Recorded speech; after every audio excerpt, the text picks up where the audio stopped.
नमस्कार दोस्तों। आज आपके लिए हम इस वीडियो के माध्यम से परिसंचरण तंत्र के बारे में बात करेंगे कि परिसंचरण तंत्र क्या होता है और सबसे मेन बात रहेगी इसमें कि शुद्ध रक्त किसमें बहता है, अशुद्ध रक्त किसमें बहता है। तो इस माध्यम से ये आपके लिए ये वीडियो बहुत ही महत्वपूर्ण हो सकती है। आइए शुरू करते हैं। परिसंचरण तंत्र के बारे में पहले जान लेते हैं। तो इसका पहला पॉइंट आ रहा है कि जीव जंतु में विभिन्न प्रकार के जैसे O2 और CO2 पोषक पदार्थ के परिवहन के लिए एक तंत्र की आवश्यकता होती है जिसे परिसंचरण तंत्र कहते हैं। अगला पॉइंट है इसका, मानव में परिसंचरण तंत्र मुख्य रूप से रक्त तथा लसिका द्वारा होता है। और ये रक्त और लसिका की वीडियो आपको पिछले दे चुके हैं, तो आप उसमें जाकर के देख सकते हैं। तो ये इससे परिसंचरण तंत्र क्या है ये समझ चुके हैं। परिसंचरण तंत्र तीन प्रकार के होते हैं। परिसंचरण तंत्र तीन प्रकार के होते हैं। कौन कौन से? पहला है क्लोज ब्लड सर्कुलेटरी सिस्टम, अगला है ओपन ब्लड सर्कुलेटरी सिस्टम और मिक्स ब्लड सर्कुलेटरी सिस्टम। तो ये तीन प्रकार के होते हैं। आइए इनको जान लेते हैं। तो क्लोज ब्लड क्या है? क्लोज ब्लड है, इसमें रक्त एक नाली के माध्यम से एक निश्चित दबाव के साथ आगे बढ़ता है। जैसे अगर देखा जाए कि किसमें बहता है, तो एक तो मानव हो गया, और मानव कैसा है? स्तनधारी। दूसरा एग्जाम्पल है केंचुआ। तो क्लोज्ड ब्लड सिस्टम तो आप समझ ही गए होंगे कि जिस इसमें रक्त एक नाली के माध्यम से बहता है, वो भी एक निश्चित दबाव के साथ। तो ये दो पॉइंट इसमें है कि एक निश्चित दबाव के साथ और एक नाली के माध्यम से बहता है। तो इसे हम क्या कहते हैं? Close blood circulatory system. अगला है ओपन ब्लड। देख लेते हैं ओपन ब्लड सर्कुलेटरी सिस्टम क्या है। इस प्रकार के तंत्र में रक्त बिना किसी दबाव के आगे बढ़ता है, जैसे तिलचट्टा और घोंगा। तो ये ओपन ब्लड भी हमारा हो गया। अगला है मिक्स ब्लड सर्कुलेटरी सिस्टम। इसमें देख लेते हैं हृदय के निलय में रक्त का कुछ मिश्रण हो जाता है, जिससे ऑक्सीजनेशन की क्षमता कम हो जाती है। इस व्यवस्था का लाभ यह है कि वाहिकाओं में उच्च दबाव रक्त को फेफड़ों और शरीर की ओर धकेलता है, जैसे मछली और मेढक में ये काम होता है। तो रक्त वाहिनी क्या है देख लेते हैं। इसमें रक्त को ले आने तथा ले जाने वाली नसों को क्या कहते हैं? रक्त वाहिनी कहते हैं। जैसे एक तो धमनी हो गई है और एक सिराएं हो गई है। तो धमनी सिराओं में कैसा रक्त बहता है? शुद्ध रक्त बहता है कि अशुद्ध रक्त बहता है? तो उनको हम एक सारणी के माध्यम से, पॉइंट के माध्यम से जान लेते हैं। तो धमनी और सिराएं आपस में लिखी हुई है, बहुत अच्छी तरीके से इसमें समझ में आएगा। देखते हैं धमनी में क्या होता है। यह शरीर के अधिक गहराई पर पाई जाती है। धमनी शरीर के अधिक गहराई में पाई जाती है। और सिरा की बात करें तो सिरा कम गहराई पर पाई जाती है। अगला पॉइंट होगा इसका, धमनी का रंग लाल होता है, और अगर बात करें सिरा की तो यह हल्का नीला होता है। धमनी की बात करें, इसमें शुद्ध रक्त बहता है, और सिरा की बात करें तो इसमें अशुद्ध रक्त बहता है।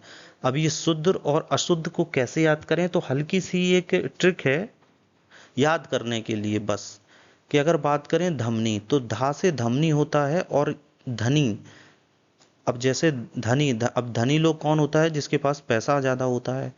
तो पैसा ज़्यादा होगा तो वो साफ सुथरे कपड़े पहनेगा। तो उससे याद कर सकते हैं रिलेट करके कि शुद्ध रक्त धमनियों में बहता है और अशुद्ध रक्त किस में बहता है? सिराओं में बहता है।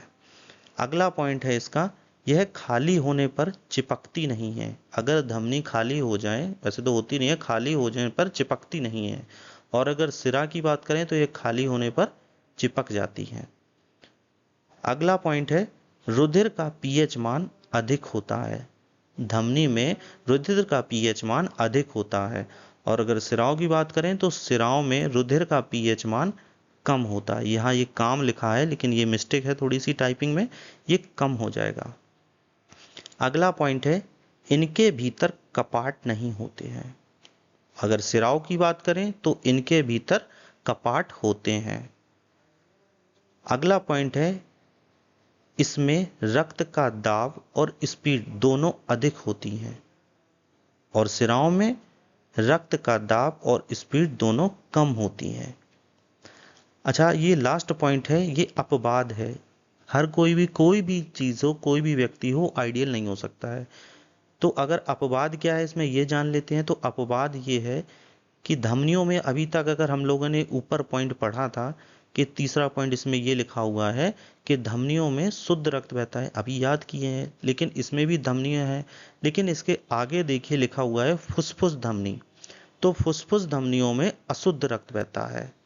अगर बात करें धमनी की कि धमनी में कैसा रक्त बहता है, तो शुद्ध रक्त बहता है। अगर फुसफुस धमनियों की बात करें तो उसमें अशुद्ध रक्त बहता है। और इसी तरीके से सिराओं में भी अपवाद है। अगर ओनली सिरा की बात करें कि सिराओं में कैसा रक्त बहता है, तो इसमें अशुद्ध रक्त बहता है। तीसरा पॉइंट आप देख पा रहे होंगे। अगर बात करें फुसफुस सिराओं की, तो फुसफुस सिराओं में शुद्ध रक्त बहता है। तो बहुत ही अच्छे से आपको ये समझा दिया गया है। अगर नहीं समझ में आया है, वीडियो को पीछे करिए, दोबारा प्ले करके देखिए, आपको बहुत ही अच्छे से समझ में आ जाएगा।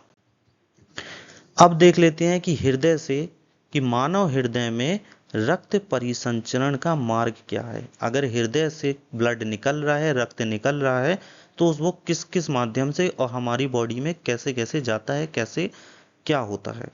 तो सबसे शुरू करते हैं हृदय। अगर हृदय की बात करें कि हृदय से ब्लड निकलता है, तो पहले वो जाता कहाँ है? महाधमनी में जाता है कि धमनियों में जाता है, सिराओं में जाता है, महासिराओं में, कहाँ जाता है?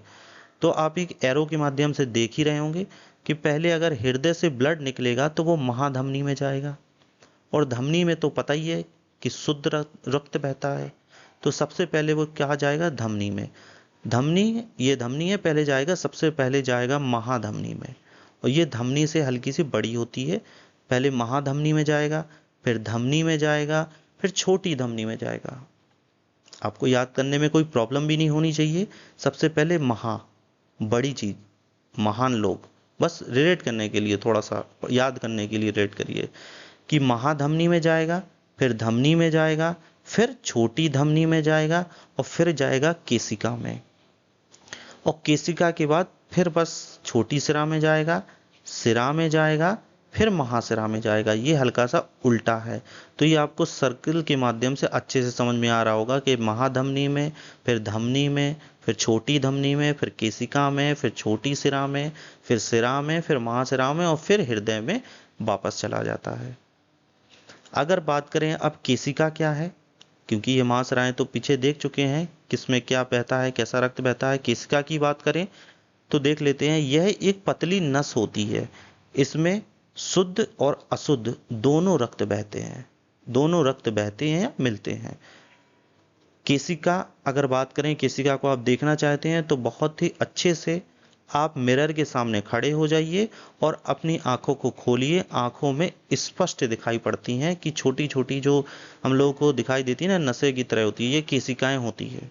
तो केशिकाओं को अगर आप देखना चाहते हैं तो आंखों में स्पष्ट दिखाई देती हैं। तो बड़े अच्छे से इसको समझाया गया है।